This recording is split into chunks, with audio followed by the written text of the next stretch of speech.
Hey everyone, welcome to Locked On Lakers for Friday. Brian Kamenetsky, Andy Kamenetsky. LeBron James is taking control of his injury narrative. That's next. You are Locked On Lakers, your daily Los Angeles Lakers podcast. Part of the Locked On Podcast Network, your team every day.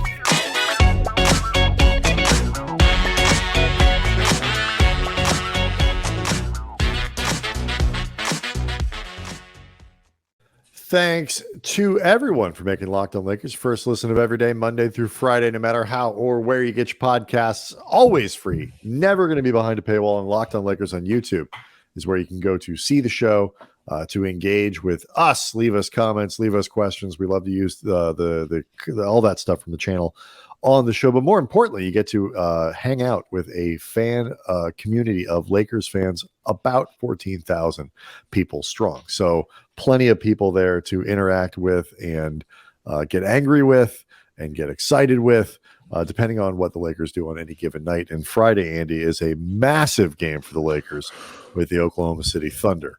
I mean, whoa, is that a big one? Particularly if, and I know it's weird to wrap your head around this, but if the Clippers can do the Lakers a favor as of this recording, the Clippers were playing the first end of this back-to-back that OKC has in LA, and they are up 18 points with 8 left in the fourth as of this recording. By the time we wrap up, game may be over. We'll be sure to let people know, but the Clippers, if nothing else, are doing their part to tiring out the Thunder. Yep. And it is not, to the best of my knowledge, been formally declared whether or not Shai Gilgeous-Alexander is going to play in the second end of this back-to-back. Given the importance of these games for the Thunder, it would not shock me in the slightest, particularly since Mark Dagnall has said that is now on the table. Right. He hadn't played in the last few. SGA is not necessarily on a protocol where they decided 3 weeks ago or a month ago that he wouldn't be playing in these games. It's just when he came back from his injury that they said at least right away he wouldn't be able to play. Right. I was going to say, or if nothing else, whatever program protocol SGA has been on, they've been consistent with their messaging. I don't know exactly what he's formally been allowed, not allowed to do, what's been pre-decided, whatever. Everybody just is in lockstep with what they say publicly.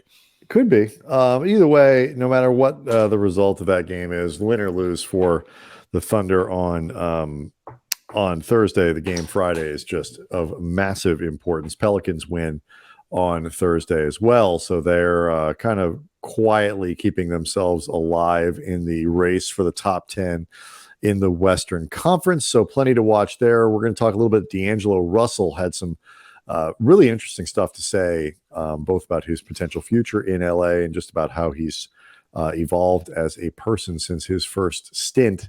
That came out of practice on Thursday. And so we'll talk about that. And before that, though, Andy, an update on LeBron James delivered by LeBron James. He has given everybody an update on how he's feeling and what's going on with that foot. This on his Twitter page. There wasn't an evaluation today, meaning Thursday, and there hasn't been any target date for my return. I'm just working around the clock every day, 3 times a day, to give myself the best chance of coming back to full strength whenever that is. God bless y'all sources. Face palm emoji on, whatever. I speak for myself. There you have it, Andy. He's working 3 times a day to get back. I got to be honest. I have no idea what the hell LeBron is disputing, or if he's even disputing anything, because to the best of my knowledge, I mean, there's a lot of stuff that gets said. So LeBron was not clear necessarily what he was specifically responding to, if there was anything specific at all. But I'll say this: nobody, whether you're talking about Chris Haynes or Dave McMenamin or Woj, nobody has put LeBron on any type of either definitive timetable or has even put him on any type of definitive return period. Like the most consistent thing that everybody has seen to say, and these are all very well-sourced reporters in particular, very well-sourced with the Lakers, that the hope is he could play the final few games of the regular season. And I got to be honest, Brian, I can tell you that the hope is he could play the last few games of the season. I don't need to ask anybody. I mean, common sense says they are hoping he can play the final games of the season, because otherwise, what the F is he even doing all this rehab work for in the first place? Yeah, I mean, I think the most recent stuff was, I think it was Wednesday, McMenamin reported that he was aiming for the final week of the season, which, by the way, is the last few games of the season. I don't know either. I don't know if it was a specific thing that he saw or heard, or if he just wanted to put it out there. But like you said, there's not been any sort of sourcing of anything that is definitively different than what LeBron just said himself on Thursday afternoon. But I mean, Darvin Ham said that the workouts have been intense and they're going well. I don't know what LeBron would dispute from there. I mean, like, you know what I mean? Like there's nothing in LeBron's tweet that actually contradicts anything that, to the best of my knowledge, has been said about him. Yeah, I would agree. I mean, it doesn't make me feel any less like he's going to try to play. I mean, like, I feel like this is sort of just his version of the status quo messaging that's gone out. I take any kind of comment, even one that doesn't promise anything, where, I will come back and play before the end of the year, something like that. I kind of take any statement about, working towards it, like all these things, as relatively encouraging that he thinks he's going to be able to play. Just because I feel like if you really weren't sure, really didn't think or thought it was like, I'm doing this, and 70-30 says I can't get anywhere near a court before the end of this. Like, I actually don't think he'd be making statements like this. And I think it would have leaked by now that there's a good chance he might not be able to play. See, I don't know, actually, because we're not too far removed from Brian Windhorst reporting on the Hoop Collective. I believe it was on the Hoop Collective, either that or one of the ESPN shows, that he was somewhat, pessimistic may be too strong, but concerned about LeBron getting back, and that in fairness, Windhorst is always pessimistic and concerned about stuff. Right, but he's careful in the way he talks That's his about natural stuff. state, is pessimism and concern. Sure, but he definitely is careful. And yes. there's been at times some concern, it has felt like, outwardly from people covering this, about LeBron's ability to come back. I actually had the opposite reaction of you. My reaction was, the only reason for LeBron to speak up at all, when all people are reporting is hopeful optimism, is that he's concerned people are getting ahead of the horse, the cart ahead of the horse at this point, because he's not sure he's going to be back. And he doesn't want to look like he's in a position of letting people down or not being willing to power through something, because I don't see any real reason to come out looking like you're refuting positive reports unless you're not so sure that those positive reports are going to come to fruition. Yeah, I guess, but like I just don't see what the point is. It would just have to be, I guess you'd have to know exactly what it is he felt like he was refuting. Maybe it was like the idea that, like, maybe he felt in his reading that people were putting a number on the point of all this. That's really, it just gets to how thin the margin is, and is it going to be 3 games of LeBron being back? Is it going to be 4 games of LeBron being back? Is it going to be 1 game? Is it going to be no games? But is he going to be back for the play-in?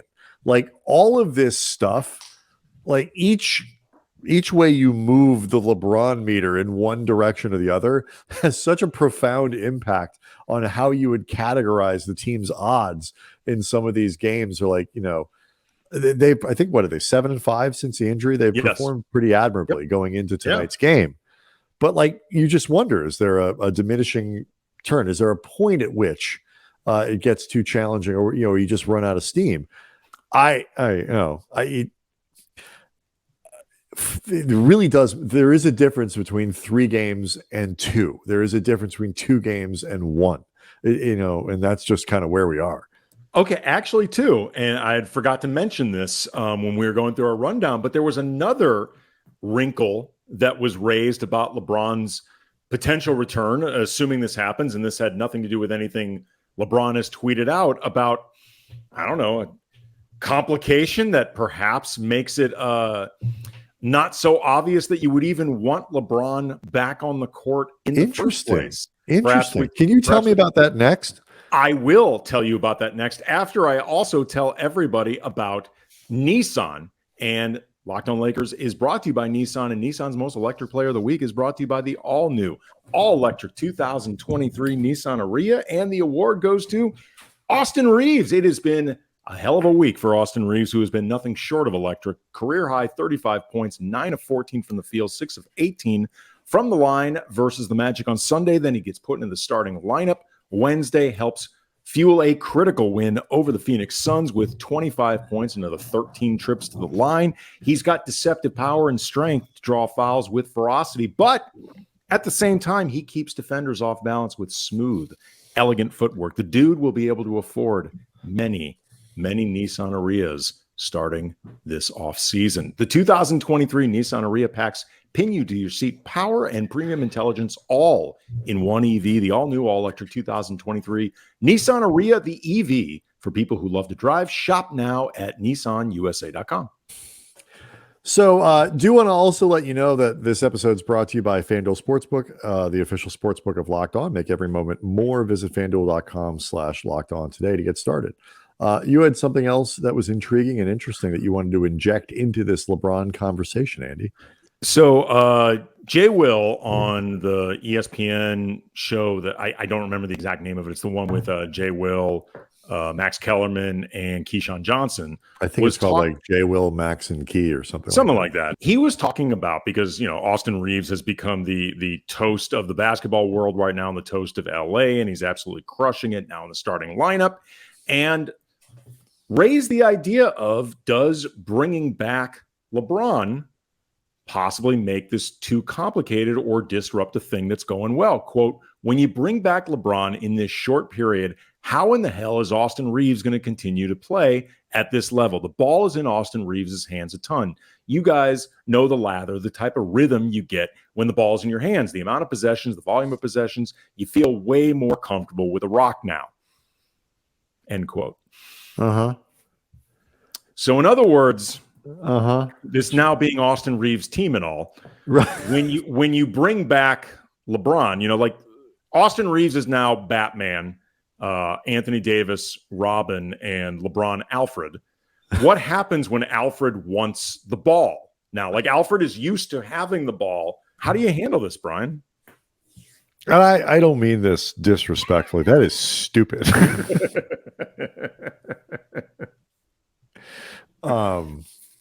That's overthinking it. Yes. Is Austin Reaves, like, if you have Austin Reaves on your fantasy team, I guess you're disappointed by that. Maybe Jay Will does. Maybe he does. And that's just not how this works. I mean, he'll be fine. He'll still put up excellent performances and whatever. You won't need Reaves to put up 26 a game when LeBron is back, hopefully. The assist numbers will change, this, that, whatever. But I actually think the way things are going, Reaves will continue to play 34 minutes a game when LeBron is back. Like, those minutes are going to come at the expense of someone else. Malik Beasley, maybe Rui. For starters. Whoever. For starters. Now that he's not a starter. And we have spent a long time doing the sports ball talk, and not every opinion that we've ever put out is a winner. Both of us try really hard to think through things, and is there an angle here that that isn't being talked about? Like, is there something that maybe people aren't considering? And and you think about it, and sometimes you put that angle out there, and sometimes you put it out there, as your opinion, and then later you realize that nobody else is putting it out there because it's not a good idea. You know what's so funny LeBron, LeBron is the overarching point. Could the Lakers face a little bit of adjustment time with LeBron coming back? Yes, the roster that will be playing is barely played together. Do you allow that in any way to dissuade you from actually returning LeBron to the lineup? Oh God, no. Here's actually, before we get to D'Angelo Russell and the things that he said after the win over the Suns Wednesday, if you want to look at, I think, real potential complications that could come from bringing LeBron back in and disrupting what you've been doing, it doesn't come from the offensive side of the ball, whether you're talking about LeBron's role or taking the ball out of Austin Reaves' hands more.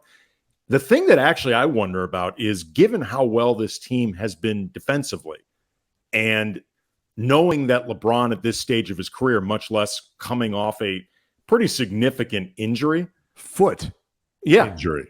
Yeah. Does this actually disrupt what they've been doing defensively?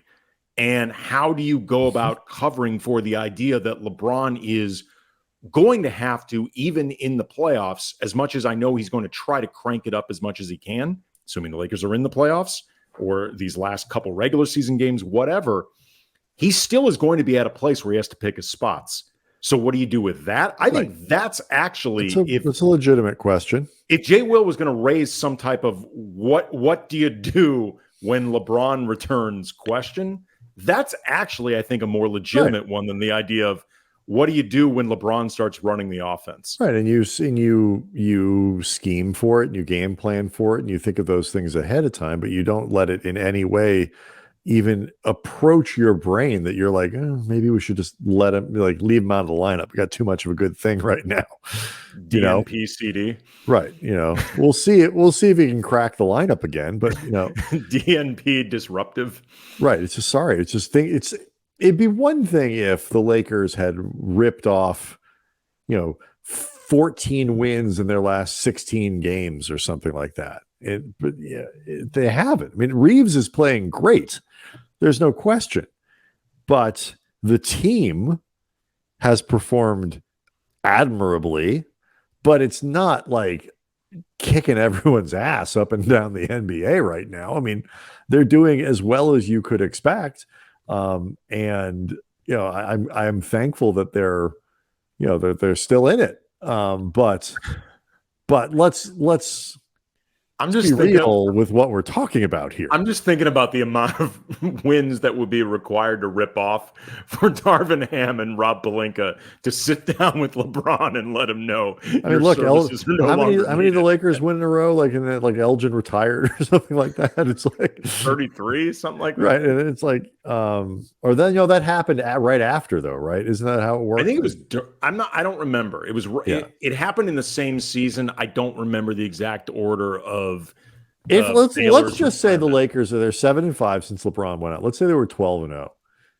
Let's say they were 12-0 and they went over their last 9 games 8-1. So they are 20-1 since LeBron goes out and he comes back. That's not any hesitation enough. Putting him back in the lineup. That's not nearly enough. the politics alone don't make 20 wins enough. The politics and common sense, but the politics alone don't make it enough. Oh, all right. Let's talk about D'Angelo Russell. I had some really interesting stuff to say. I misspoke. I said after practice, but it was obviously after the game, correct, on yes. Wednesday night. So Lakers have a huge decision to make with D'Angelo Russell this offseason. Russell has a huge decision to make about the Lakers. And it's all a little more complicated than it might seem on the surface. We'll do that next. Locked on Lakers is brought to you by Ibotta, and you're buying groceries, doing a little school shopping for the kids, maybe getting something for yourself, and you're already spending money, so why not get some cash back for your troubles with Ibotta? You earn cash back on every shopping trip, from grocery items to produce to personal care, pantry goods. Either link to your loyalty account or upload your receipt after your shop, and you get cash back. It's that easy. The average Ibotta user earns $120 a year in real cash back. In groceries, you can get 2.5 times that in real cash back from Ibotta. And again, this is cash back, not points that, let's be honest, nobody ever uses. You can earn cash back on hundreds of online brands and retailers, including Lowe's, Macy's, Sephora, Best Buy, and more. Right now, Ibotta is offering our listeners $5 for just trying Ibotta using the code LOCKED. When you register, just go to the App Store or Google Play Store, download the free Ibotta app, and use the code LOCKED. That's IBOTTA in the Google Play or App Store. And again, use that code LOCKED. Okay, so by the way, the Lakers officially get the favor paid to them by the Clippers. Clippers beat the Thunder 127-105 on Thursday. They moved 39-35, I believe the Clippers are, and the Thunder now are in the giant group of team in the Western Conference with 37 losses. D'Angelo Russell is likely to make probably somewhere in the $20 to $25 million range, I would think. I'm not great at this game, but that certainly seems like, the sort of the starting point here. With the Lakers this offseason or someone else, the Lakers have expressed interest in D'Angelo Russell coming back.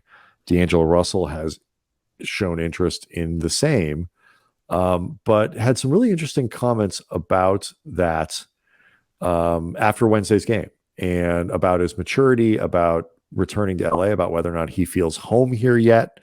And, given how he left and the circumstances around him leaving, I found all of it to be really fascinating. Yeah, when asked about how he's evolved and matured since his first stint, like in terms of off the court and how that's affected him on the court, he said, quote, "I'm just at peace, to be honest. I've been at peace for a long time. So coming into any environment, I'm already me as much as I can possibly be, and I'm comfortable with it. And then when I was here, first time around, people judged me off being young and so going back and looking back at interviews and watching how I interacted and things like that, I've seen ways that I can grow and not make a distraction on my image. That allowed me to kind of lock into it. And also, I've always been good at basketball. So now people notice that, and I don't have distractions off the court and things like that." He was then asked if he feels at home here. And he said, "Not yet." Then asked why, he said, "I'm a free agent this summer. Been traded mid-season. So to get comfortable here, it's not easy for me. So until I am, I won't be comfortable." And that's not the answer that I think people would have expected him to give. I think, I'm just so happy to be back and I'm feeling great. And like, we're playing well and it's a great team. And because he's talked about how, give me a training camp, give us a training camp, sky's the limit, all that stuff. And also too, we're used to hearing like guys show up with a new team, like either as free agents or, getting traded there or whatever. And it's like their opening press conference and they talk about wanting to be there for the next forever. 5 years. And It's like, you've been here an afternoon. You have no idea. And what I think it reflects with D'Lo is he's made, I mean, a couple $100 million, almost close to it at this point, or, $150 million. He made a lot of money in the NBA at this point. And he's made an all-star team and he's not a rookie anymore. And he's kind of, his level in the league is sort of set. But one thing he has never had is any kind of stability, because when he was with the Lakers, it was, it wasn't too long before the expectation was that he was going to go somewhere else. Like, Lakers are going to find somewhere else for him to be. Some of it might have felt deserved at the time, some of it not, but either way, that's what it was. And then he goes to Brooklyn next. And there's sort of the expectation that, he makes an all-star team there, but, that may not be his forever home either. And he ends up signing it's the deal with No, he got traded to Golden State. Traded Golden State. I thought It was part of a sign and trade to get with the max deal, right? Right, but yeah, he is aware when he's doing this because D'Angelo's not stupid and because it's well reported. Golden State's interest in him, they obviously wanted it to work out if they could, but they were skeptical. It was really about maintaining a salary slot when Kevin Durant left because they knew if Durant leaves for nothing, we can't do anything with what was his salary spot. And that's what I was going to get. That's what I was getting to, which is, he signs, essentially a max deal, to go play with the Warriors, but there wasn't stability there either. He wasn't seen as like a foundational piece in the way that you would think somebody getting that money would be. And then, he ends up in Minnesota, which was the inevitable result of the situation in Golden State, where he was never going to be there forever. And then Minnesota moves him here when he's up to be a free agent this offseason. So, I mean, he's done well. He's established himself. He's going to be in the league for a while. He's made a ton of money and he's going to make even more, but he's never had a home. And so I completely understand why he would not be willing to dive all in on the sort of reports the Lakers are interested in keeping him around. Like, no, I'm keeping my options open. I'm not saying, I'm staying here. I'm not doing any of that. Like I respect him for answering the question honestly. Well, it's not even just keeping his options open, although I'm sure he is. It's also about keeping your guard up. He was a second overall pick. There was a lot of hype around him when the Lakers took him. He got moved for the shiny new thing in Lonzo. I don't say that to detract from Lonzo because I think if he had stayed healthy, Lonzo could be a hell of a player. But there was also a lot of hype around Lonzo. Mm-hmm. And that was we are going to excite the fan base with this pick selection that the Lakers telegraphed they were going to be doing for like 6 months. Right. And Magic slagged D'Lo pretty hard on the way out the door. Yes, he did, in ways that were not wildly unnecessary. Right. Frankly, unprofessional on Magic's part. Even again, acknowledging certain things that D'Angelo needed to do better, needed to grow up. There's a lot you can learn from that, and a lot that can make you feel jaded, not even in a bad way, but in a way that makes sense. I think Russell, to me, is a great. It's like I don't know D'Lo. We were around. We covered those teams when he was first got here, but it was a long time ago. Yeah. And I don't know the guy, not in any meaningful way. And the stuff that he got, the cell phone stuff and the Nick Young stuff or whatever, like, yeah, I mean, that was immature and he should have done it and whatever. But like, I still always look at Nick Young as the primary culprit for the problems that eventually befell Nick Young because of these things.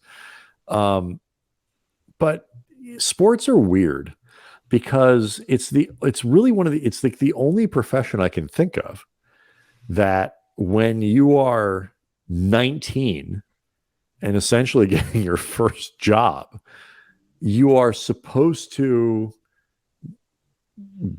be there and behave and perform and all this as if you were 48 years old and, had been in your job for 25 years and had really worked with.